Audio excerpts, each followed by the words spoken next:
Ya, Assalamualaikum warahmatullahi wabarakatuh. Waalaikumsalam warahmatullahi wabarakatuh. Selamat pagi. Pagi Pak. Oke. Hari ini tanggal 12 ya, benar? Ya. Oke. Sebelum memulai kegiatan, seperti biasa, kita berdoa dulu. Silakan Windy, doanya.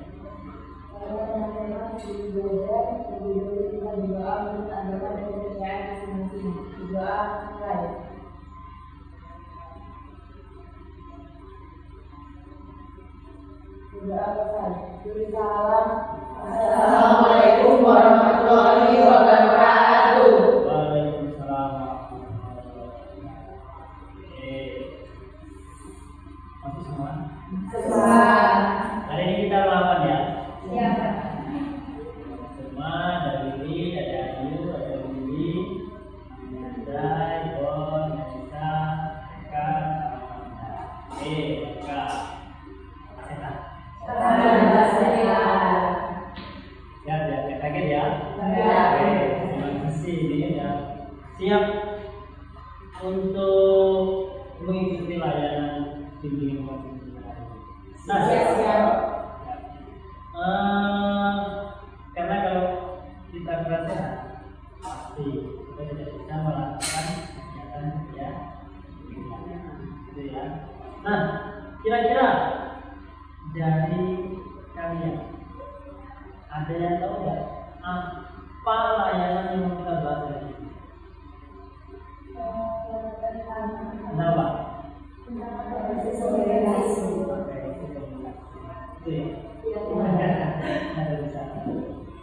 Ya, kita akan membahas tentang preferensi komunikasi. Pernah dengar? Belum, ada yang belum. Ada yang tahu apa itu preferensi? Apa? Oh, kecemasan berbicara di hadapan orang. Itu intinya. Nah, kira-kira di antara kalian pernah melihat atau pernah mendapati nggak di sekitar kalian orang-orang yang mengalami preferensi komunikasi? Pernah. Saat apa itu? Saat presentasi. Oh, berarti ke sekolah ya? Iya. Kalau di masyarakat ada nggak? Sambutan. Contohnya, sambutan apa itu? Kalau di masyarakat? Pidato. Mungkin sambutan kayak di desa-desa itu ya. Dan para aparat. Iya, itu apresiasi singkatnya. Nah, hari ini layanan yang akan kita berikan ini ya, tujuan layanan kita tadi kalian jelas sudah tahu tentang definisi apresiasi komunikasi atau kata lain yaitu bahasa. Nah, tujuan layanan kita hari ini kita harus mencari tahu kalian ingat di sekeliling kalian gejala-gejalanya itu seperti apa sih orang yang menginfeksi itu dan yang kita bahas ya. Terus penyebabnya kenapa seseorang yang tadi katanya ada yang grogi, cemas saat pidato ya, itu apa sih faktor penyebabnya? Terus kalian diskusikan. Dan yang terakhir, gimana caranya kita untuk menyelesaikan atau menyembuhkan, bisa dikatakan menghindari terjadinya depresi. Harapannya jangan sampai terjadi pada kalian. Ya. Oke, clear. Nah, di dalam diskusi kelompok kita nanti ada beberapa etika yang harus kalian ikuti. Ada beberapa. Yang pertama, kalian harus tahu asas kerahasiaan.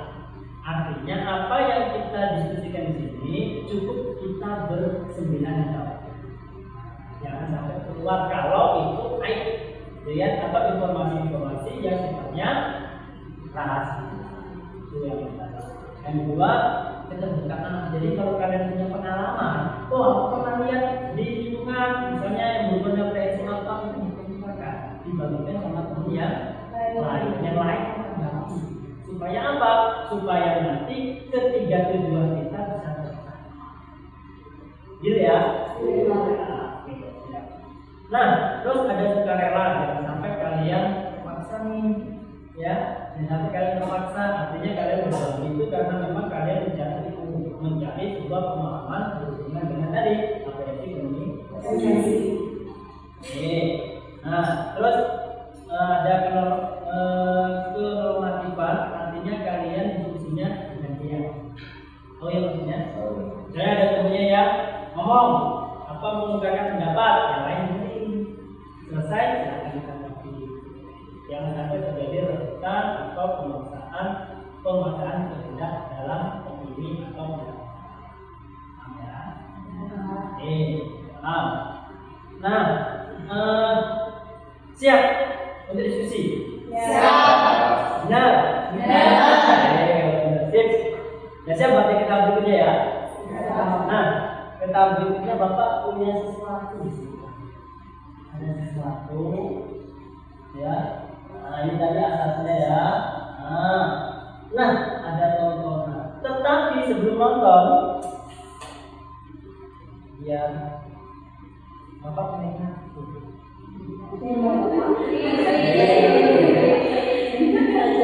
Kita main poker.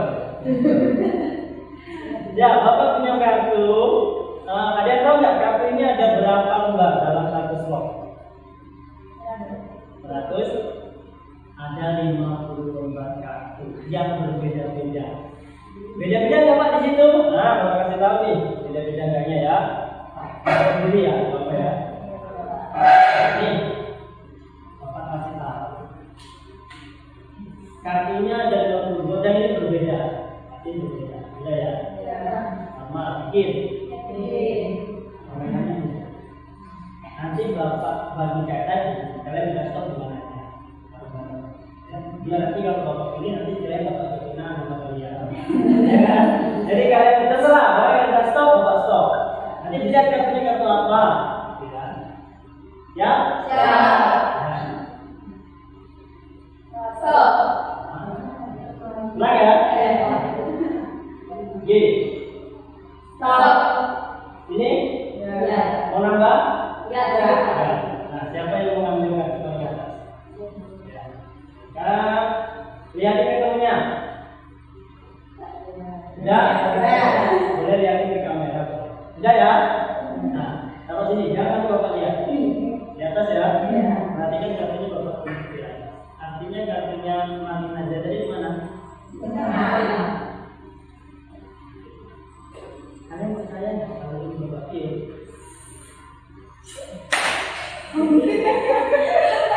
Kartu Mami kan ada di atas. Percaya nggak? Kalau naik ke atas, kalau naik ke atas kalian janji ngikutin layar kita selesai? Iya. Sama ya.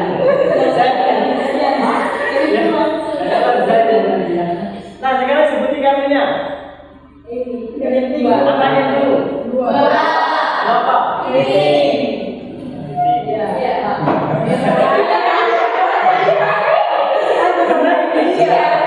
Oke, jangan sama nih. Bapak nggak tahu apa yang dijawab, pegang nggak? Nah, Pak Boy, ambil paling atas Boy. Benar nggak naik ke atas? Lihat Boy.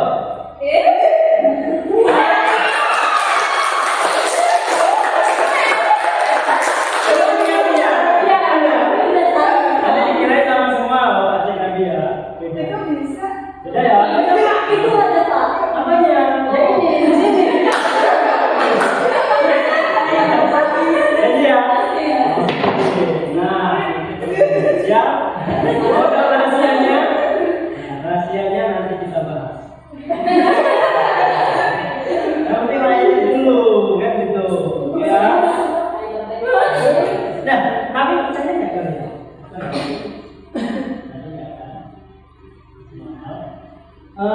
Ini kartunya udah bener? Ya. Coba.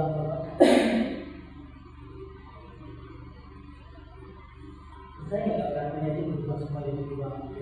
Enggak. Nah, ya.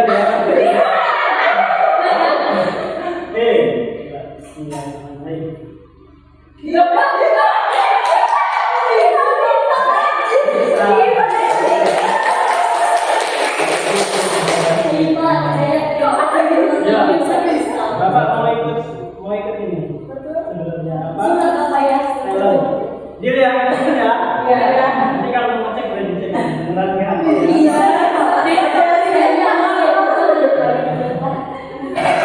Siap ya? Lanjut. Oke. Nah, sekarang silakan kalian perhatikan video berikut. Mau itu di depan kelas, di rapat kepanitiaan, ataupun di lomba pidato waktu 17-an, ngomong di depan umum selalu jadi monster yang mengerikan. Kalau udah gini, badan jadi gemeteran, jatuh rasanya berdegup nggak karuan, keringat bercucuran, pandangan tiba-tiba menghilang, bahkan sampai pingsan. Survei pun bilang, kalau ngomong di depan umum itu adalah hal yang paling ditakuti manusia, lebih serem dari ketinggian, serangga, dan atau kegelapan. Dan ketakutan yang satu ini pun punya namanya sendiri, glossophobic. Oke. Tapi pertanyaannya, kenapa ngomong di depan umum itu begitu menakutkan? Faktanya, ngomong depan umum jadi serem karena kita nggak mau kelihatan salah dan kelihatan jelek, yang akibatnya jadi dijauhi orang-orang.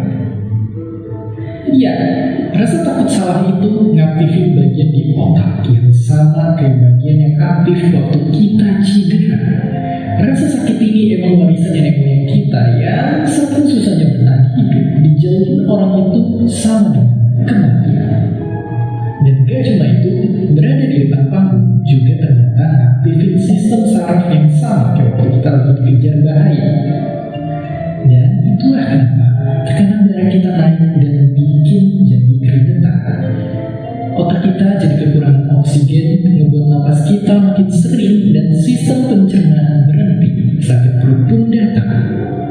Ibarat udah jatuh ketimpa tangga, udah gitu diketawain sama anak tetangga, sungguh mengerikan.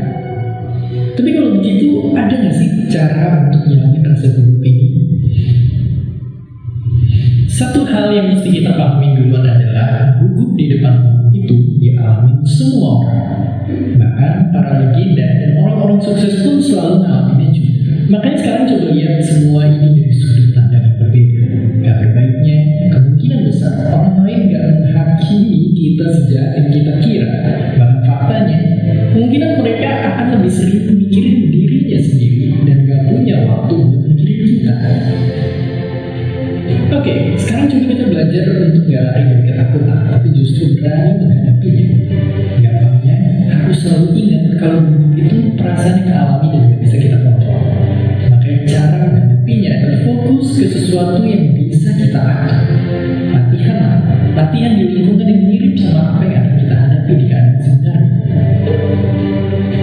Berlatih bikin kita terbiasa dan bisa mengurangi kecemasan kita.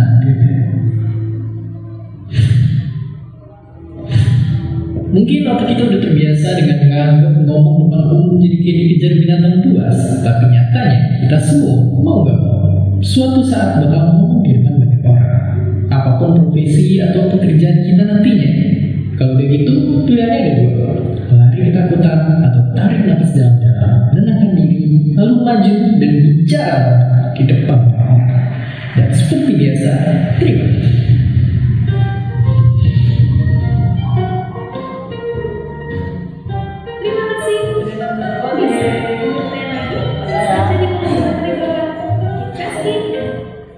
Sudah?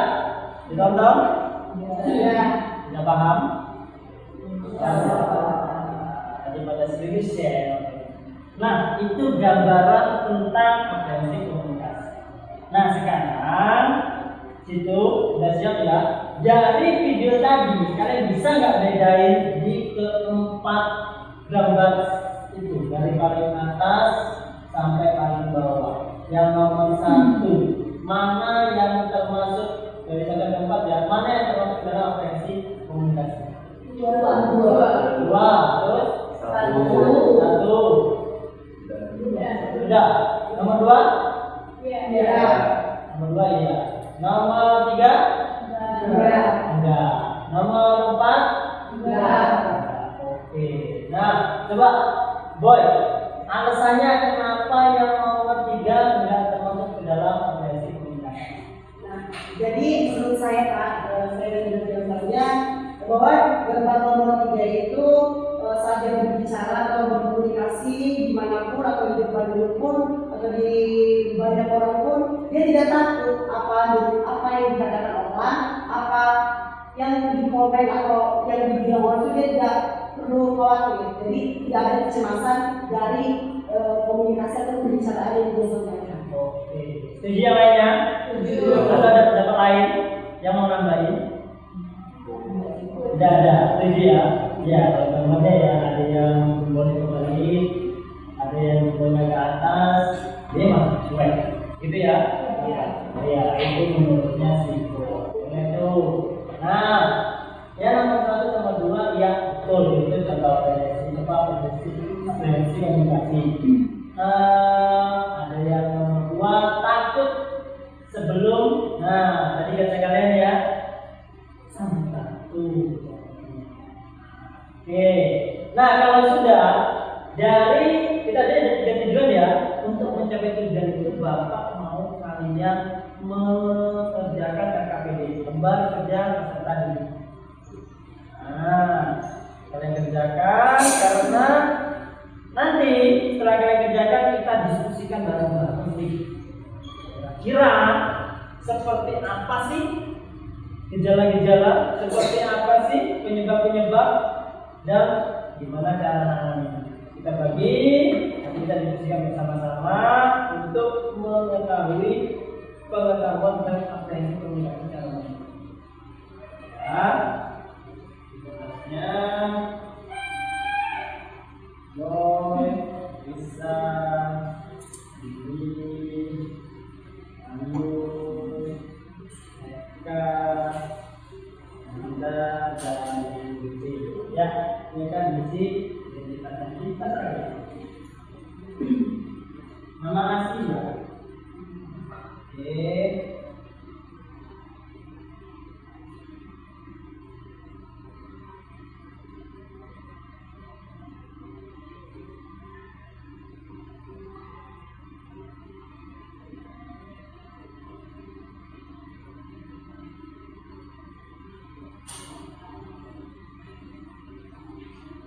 Kerjakan sesuai pengamatan kalian. Nah, mungkin bisa terjadi di lingkungan sekolah kalian atau di lingkungan masyarakat atau bahkan di keluarga kalian. Pernah enggak? Ya?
Kalian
Sudah?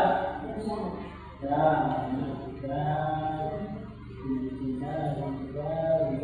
lagi Anda,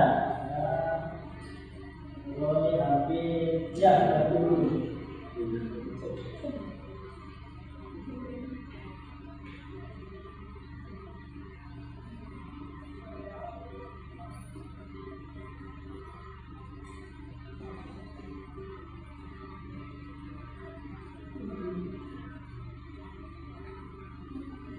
Sudah? Berapa? Ya.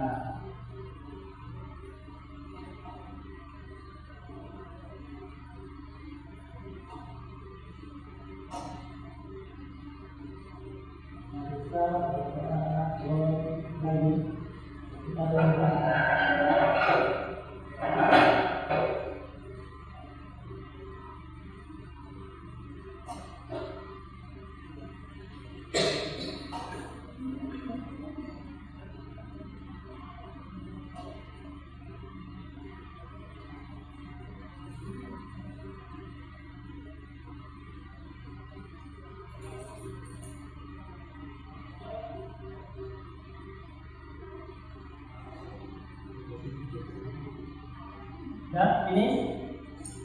Iya. Nah, kalau sudah finish, sekarang kita bahas. Nah, kalian sudah menunjukkan KPD kalian. Sekarang Bapak mau silahkan dipresentasikan hasilnya si Ayu. Iya, coba Ayu. Jadi KPD-nya yang pertama dulu, yaitu yang berhubungan dengan apa? Gejala-gejala yang berhubungan sesuai nasi. Iya, yang Ayu dapatkan setelah Ayu ingat apa itu gejala-gejalanya?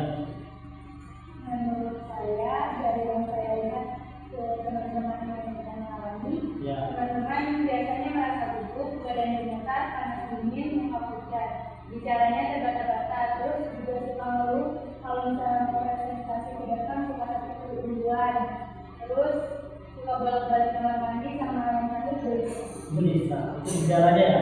Iya, gejalanya. Ada yang beda? Sama yang mau menambahi? Ada pilih? Mungkin? Sama? Ada gugup juga tadi katanya ya. Nah, dari gejala-gejala itu tadi yang ditemukan oleh si Ayu, apa sih yang dimaksud dengan misalnya jadi ada gugup ya? Iya. Seperti apa identitasnya gugup? Seperti apa? Kalian bisa melihat bahwa seseorang itu apa yang komunikasi gugup misalnya? Apa ciri-cirinya gitu? Ngomongnya? Ada lagi? Terus kalau mau ngomong atau mengucapkan pendapat itu ragu-ragu. Ragu-ragu itu ya nampaknya ya. Ada lagi nambahin? Kalau pengen dingin dari mana tahunya? Dinginnya banyak gitu ya.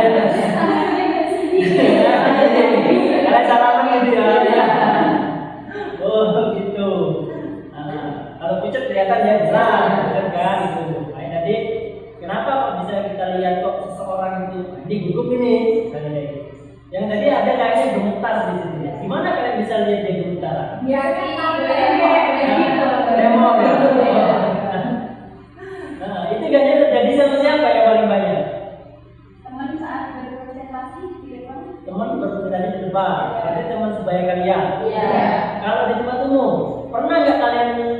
nih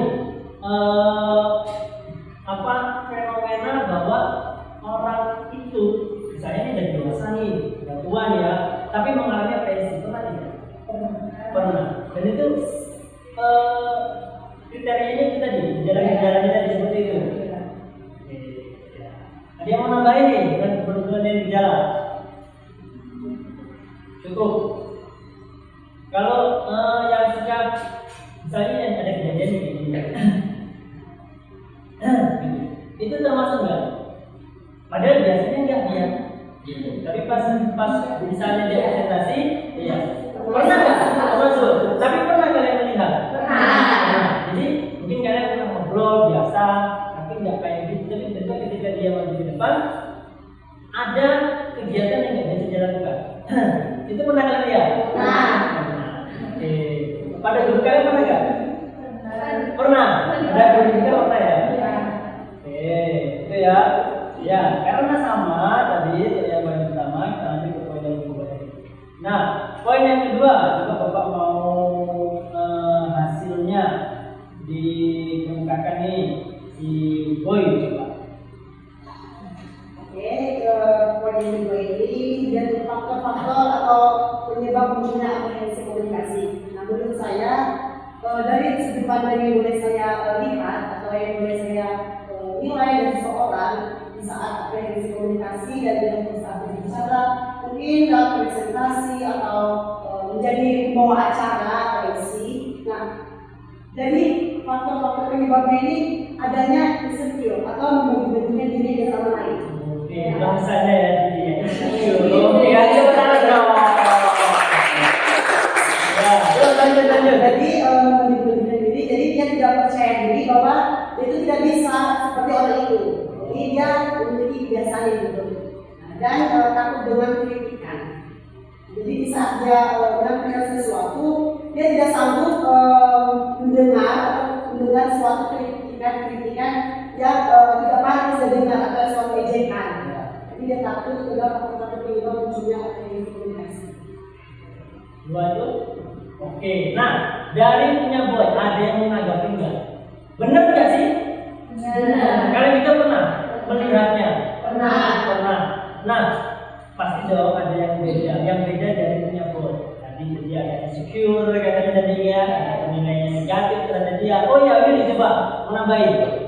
Saya ingin tambahkan sedikit dari pengalaman saya dan teman-teman yang saya lihat ketika mereka apa sih yang menjadi faktor-faktor ketika orang jadi cemas, apalagi pada saat ingin berbicara di depan.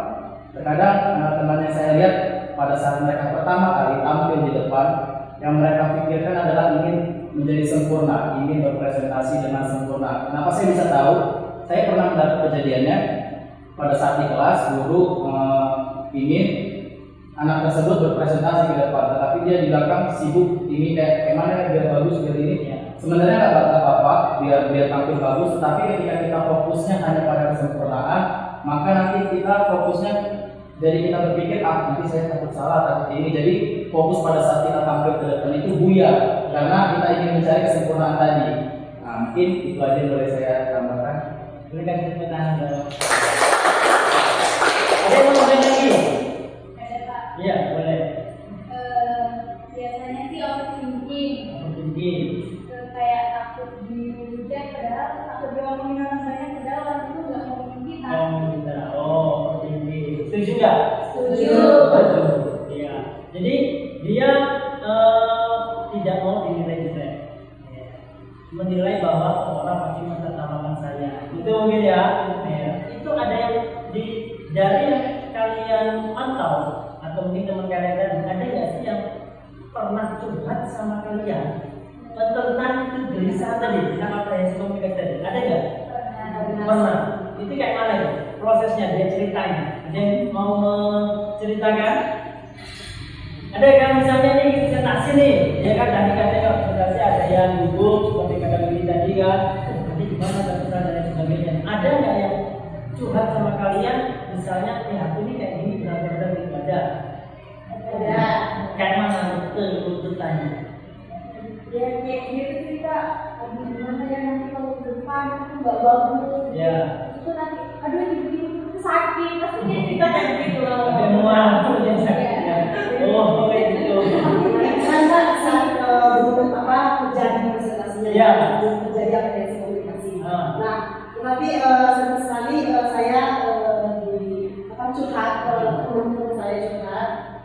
sekali kalau setelah presentasi itu dia berhenti. Gimana sih tadinya? Bagus gak sih? Iya. Nah, terus apa yang kurang gitu?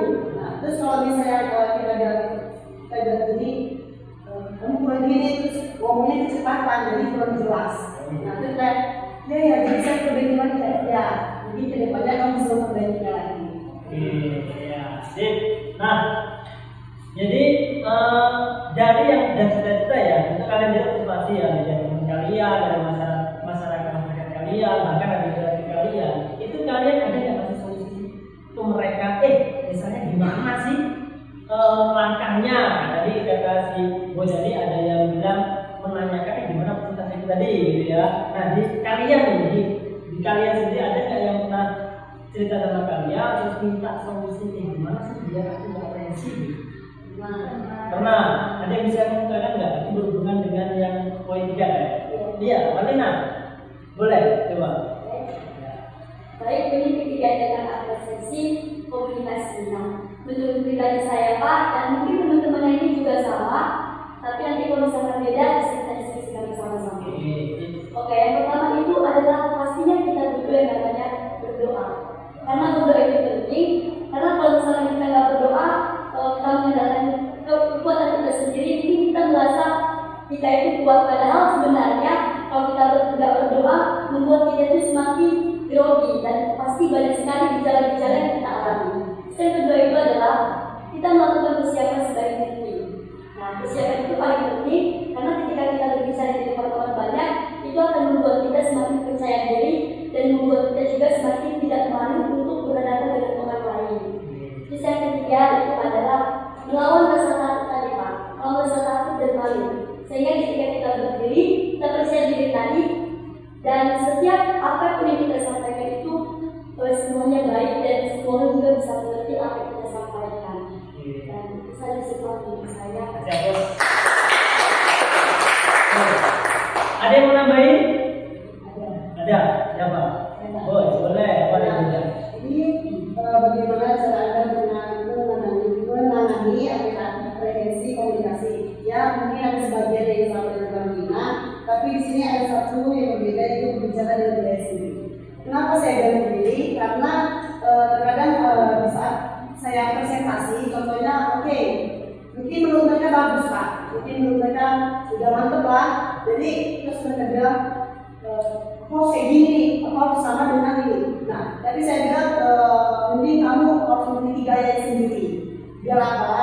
Biar kamu tuh tidak tertekan, tidak berfokus dengan gaya orang lain. Jadi memiliki gaya atau kepribadian diri juga sendiri lebih baik. Jadi diri sendiri. Jadi ada percaya diri katanya ya. Oke, itu adalah satu solusi. Ya. Jadi ya, namanya ya. Jadi sama yang beda tadi yang kita samakan. Gimana yang lainnya? Benar nggak sih yang kita bahas? Tadi pengertian benar ya. Tahu ya apa yang komunikasi itu apa? Tuh, yang pasti di situ dia ada rasa ketakutan, khawatir, cemas, tegang, gugup, pokoknya perasaan negatif sebelum komunikasi. Ya, ini gejalanya. Ada psikis, jiwa, masa bisa tadi ya, seperti ada kesulitan berkomunikasi, mudah marah bahkan tadi udah disebutin ya, mudah marah ternyata ada takut terhadap perasaan diamati dinilai orang lain. Jadi kan itu benar berarti ya. Oke, artinya kalian sudah bisa mengemukakan hasil observasi kalian di lingkungan. Nah kalau fisik mudah merasa lelah, mengalami gangguan tidur, menjatuh berdebar tadi ya, ada yang isi berdebar, napas ekspresinya, mulut mengeluarkan rasa kering, tangan dengan terasa kram, merasa mual, ada yang mual, ada yang buang air kecil ya, sampai tadi aduh, itu WC-nya ada airnya, nggak ada airnya gimana? Nggak jadi presentasi ya, tenang ya. Nah, ternyata ada suara gemetar bahkan di layar tangan, suaranya pun gemetar, gitu ya. Ya, tuh, ini mereka punya ini. Faktor penyebabnya ternyata ada trauma, tadi kita awali nilai ya, tidak percaya diri kata Martina tadi, tidak menguasai bangun bicaraan, tadi harus belajar bicara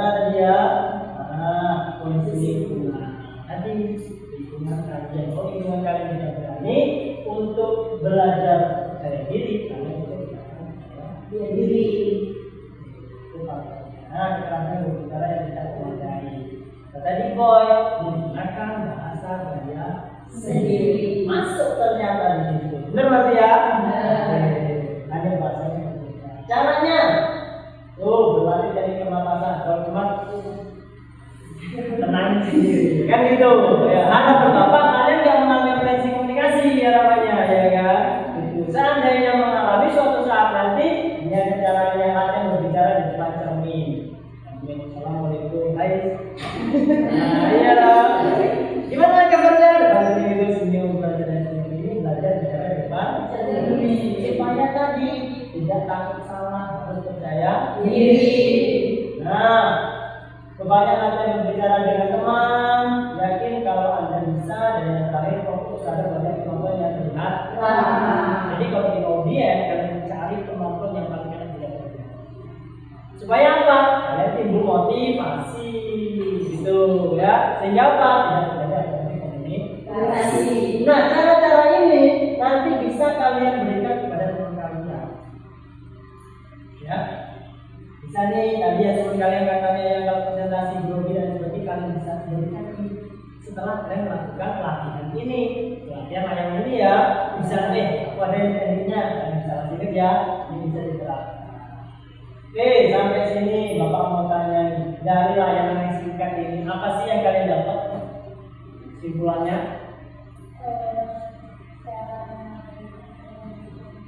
Cara menangani atensi komunikasi. Ada lagi rangkumannya nih dari yang singkat dari tadi. Mungkin Anda, Bapak, kira-kira kayak kita udah 40 menit tadi ya, dan belum selesai. Apa rangkuman dari kegiatan kita yang kalian dapat nih? Apa ini? Nggak semua orang memikirkan tentang kita, jadi kita nggak perlu takut jika kita ini tampil di depan. Oke, itu positif sekali ya, kan sekarang ya. Nggak semua orang memikirkan kita, jadi nggak usah takut kalau kita tampil. Nyambung sama punya murid tadi, bicara aja sesuai dengan logat kalian, tapi tetap menggunakan sopan santun.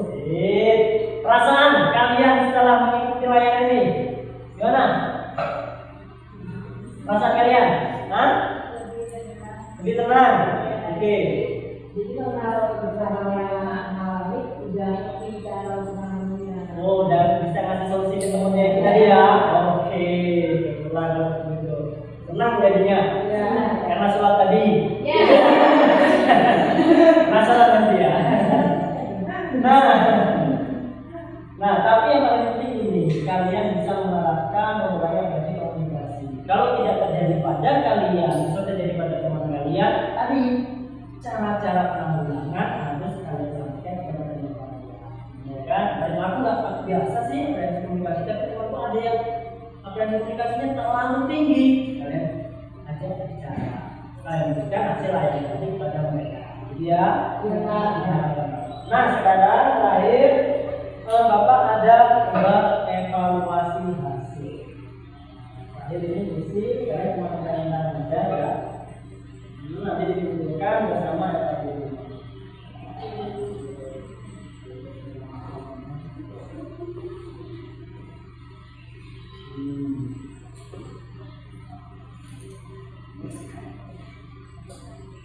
Makan kita nanti boleh.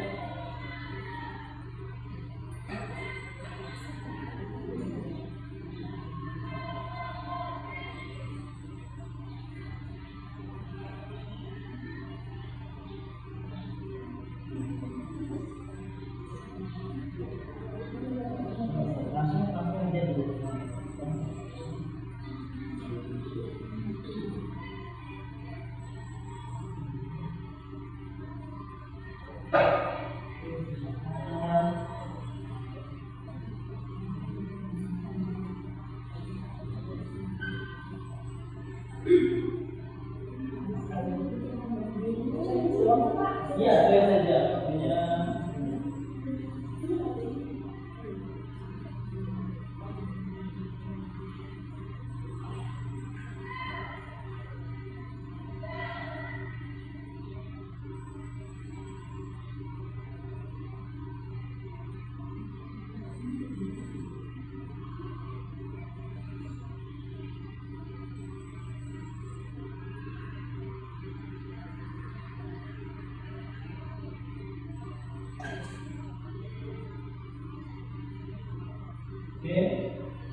Yang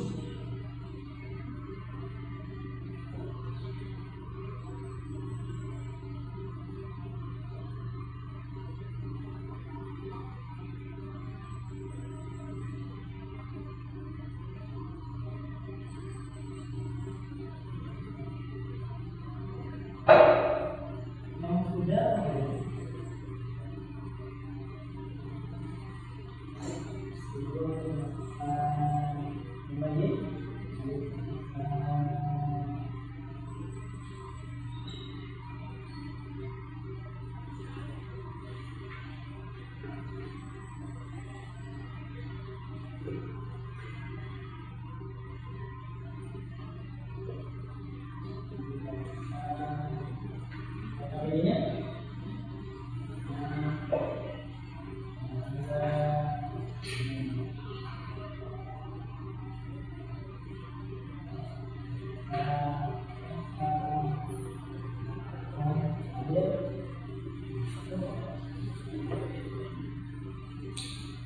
Oke, karena layanan kelompok kita selesai, kita tutup bersama-sama untuk menutup kegiatan kita pada hari ini, ya.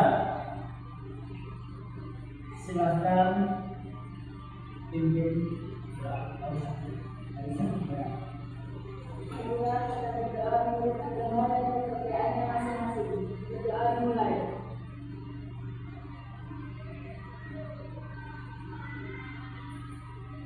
Berdoa selesai. Bersalam. Assalamualaikum warahmatullahi wabarakatuh. Waalaikumsalam warahmatullahi wabarakatuh. Ya. Oke. Terima kasih ya. Yang berjalan. Ya.